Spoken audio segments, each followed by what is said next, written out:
Hello Madridistas and not so Madridistas that might be watching this. I know it's been a while since I put up a video, but I'm back.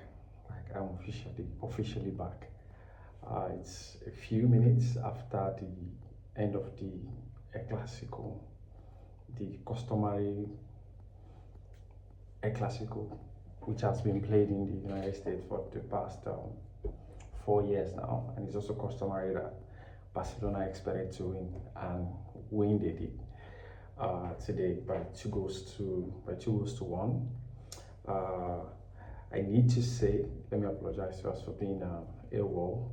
I had a couple of stuff going on, moving and all of that. You can see my background has changed as well, but I'm back now. Real Madrid is back. You know, I love nothing more than talking about Real Madrid, and it's so beautiful. It's so beautiful, and so let's start with an overall my feeling for the game. Then I'll talk about a couple of things that I noticed on the Madrid and on the Barcelona side. Yeah. So first thing first, there is nothing like a friendly or an exhibition game between Real Madrid and Barcelona. We go at it like our lives depend on it. Like it was a frantic and frenetic game from the beginning to the end.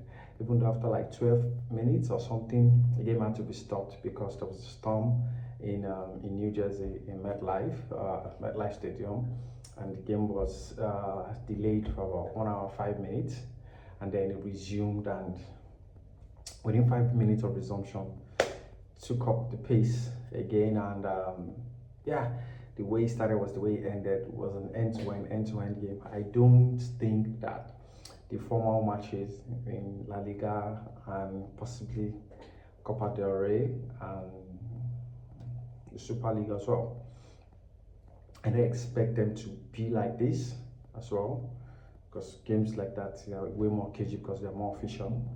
But they are also, for a while now, they've been really high scoring games, and I really enjoyed the Real Madrid performance. I also enjoyed the Barcelona performance, and I have to say, in the first half, my thoughts were quite simple.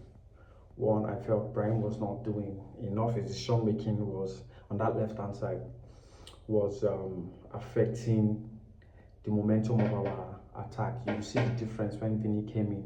Like Vinny kept going at them. I think Brian was struggling to even complete a dribble. We know he's that good, so I'm going to say rustiness. It's preseason, so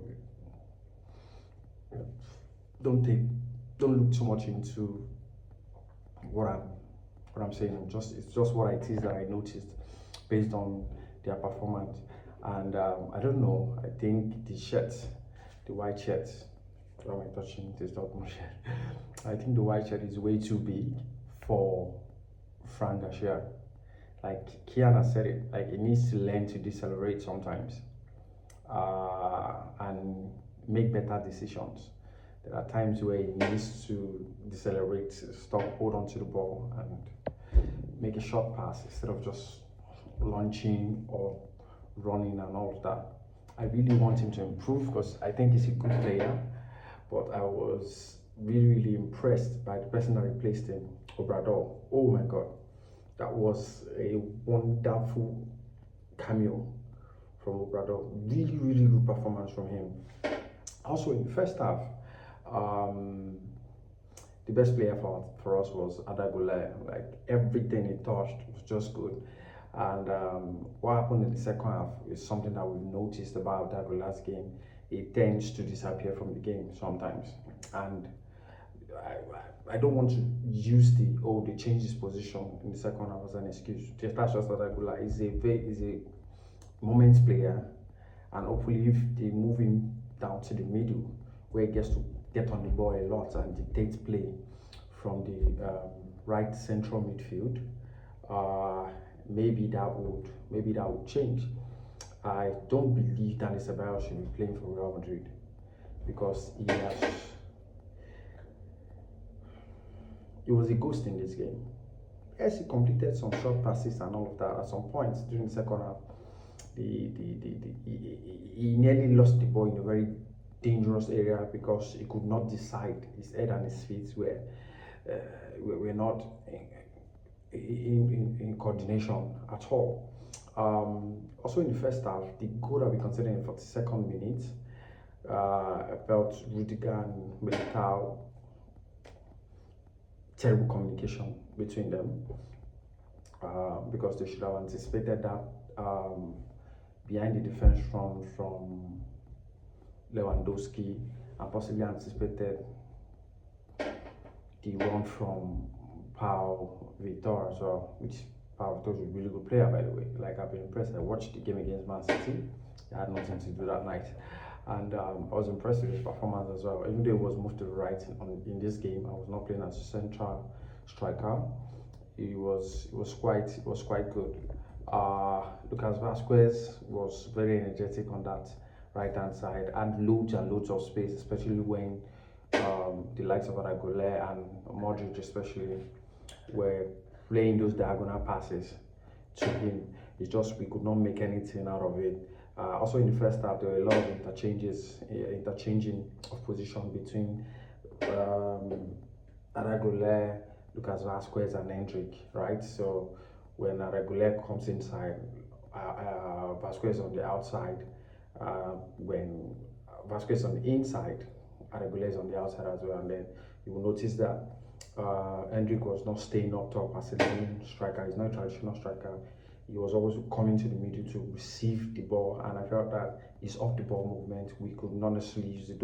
We did not leverage it. Very incisive passes.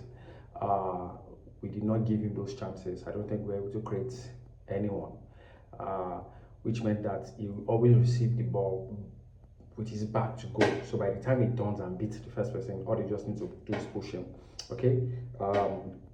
So he's going to go into the game. I love what I saw in terms of his movement, but he was not involved in play a lot. There was a shot that he played, like where he connected with the ball was really good, and ball was just slightly off the mark. There was one other one where he hit the ball as well, and then the ball was deflated. Like, that guy has a lot of shot power. So it's something I'm really excited about, and I'm looking forward to. Great performance by Couture, really impressive saves. From a glancing header by Pau Victor from a corner, and then from a cutback by Barcelona, and then a shot with his left foot, with Pau Victor's left foot, that was also saved by Couture. Really great game from him today. There was nothing he could do about both goals. Nothing he could do. Still on the first half, Wales. Really got nothing to say. Very powerful, very energetic. Caught had some really important interceptions, and then basically just stamped his authority in the game, and was pushing and letting the Barcelona strikers know that, oh, I'm the one behind you. Great cameo from Militao as well, especially coming from ACL. We are getting the Militao, post ACL Militao back. Hopefully he gets back to that, or even becomes a lot better. Like I said, it's a preseason game, so you should not read much into it. It's customary for Barcelona to win this, and it's customary for us over the past couple of years to win the official matches and then just be better when it really matters. So right now they have the bragging rights. We'll talk again sometime in October or November, I think, when we play the first Clasico, the first official Clasico, by the way. Yes, so who else? I love Mario Martin because of his style of play. I love a very physical player, especially for his physique. He doesn't look the Militao or Rudiger type, but he's very physical, and I love that in a defensive midfielder. Has some really tidy passes, barely put a foot wrong compared to the game against AC Milan. This was a much more improved performance. On the second half, I think the standout player for us was Vini. It was really good to see Juan Martinez as well, really composed for his age. Like, I think he's what the hype. I really was looking, I barely put a foot wrong. Really great at reading the game and anticipating passes and cutting out passing lanes by Barcelona. But at the time it came in, the game was a lot frantic and it was really enjoying. So they had their, it was always on the back foot a lot because they had to defend while outnumbered. I don't think I should speak so much on Vinny. Vinny did what Vinny usually does, goes at you, and I felt really sorry for the young guy that was defending Vinny and had to be substituted. And then the second one too, like Vinny was just a menace. I was expecting Rodrigo to come in at some point, but I was surprised. I also noticed, I think it was not in the lineup for the game as well, because he arrived a day before Vinny and Militao, and then they are playing and he did not feature in the game. Maybe we'll see him in the game against Chelsea in 3 days' time. Yeah, in the second half, nothing more, no standout player apart from the ones that I've mentioned. Jacobo Ramon as well was okay. Like I said, I like Obrador a lot. I am going to be looking forward to how he progresses. It was just a different sort of energy on that left hand side compared to Frank Garcia. I think Frank Garcia did a lot better after Vinny came on, but then yeah, he didn't play much with Vinny and had to be substituted for Obrador to come in. Obrador had one really interesting run that was Bay-like in 2013. That kind of run against them at Batra, but far out the pitch. I was surprised he got to that ball, won that ball, and then had a really good cutback. And Vinny's control took the ball a bit away from him. By the time he was going to turn and hit the ball, Mekai Faye just basically blocked it, and then the game basically continued. Let's see, who else? Yeah, Modric. Nothing much to say about him. It's basically about getting match fitness, getting comfortable and used to the game and the energy of the game again. I like the fact that it's against Barcelona because there's no friendly between Real Madrid and Barcelona. And again, it is the preseason match, so don't read so much into it. You can get alarmed when the season starts if this same thing happens. But I could see on Ancelotti's face that it was not really happy at all. Standout player for me from the Barcelona side, Pau Victor. There is this other guy, Pau Torres as well, and Casado. Yeah. I don't think Stegen will struggle that much, apart from the goal that was cancelled. That was scored by Regular. Yeah. So yeah, all in all, it wasn't a bad game. It was really enjoyable to watch. Just glad that Real Madrid is officially back. We get a game every 3 days now. So after this game, we start prepping for the UEFA Super Cup against Atlanta. That should take place sometime next week. Yeah. So yeah, that's it. Please don't forget, I will be putting out regular videos now. Maybe next video I'll put out is just talk about what the transfer window has been like, because I knew Madrid was not gonna do much in terms of incoming, apart from the guys we already signed that we knew, that was Hendrik and Mbappe. But I don't expect Real Madrid to sign a defender. Yeah, because you should understand that they made a statement by having Vallejo come out for the post-match conference with Ancelotti. It's a bold statement from Real Madrid. Basically say, we're not signing anybody. We'll use this person. We'll use what we have. And then there's Juan Martinez now. Let's see what happens.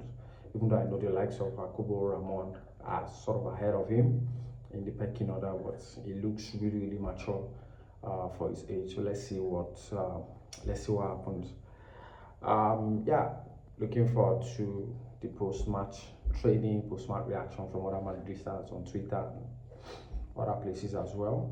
And yeah, so let's see what happens. See you guys again on Wednesday, and then maybe I'll put a video out before that, and then do a post-match again Wednesday. Please don't forget to like. I'm going to be more consistent. Season has started, so I have no choice.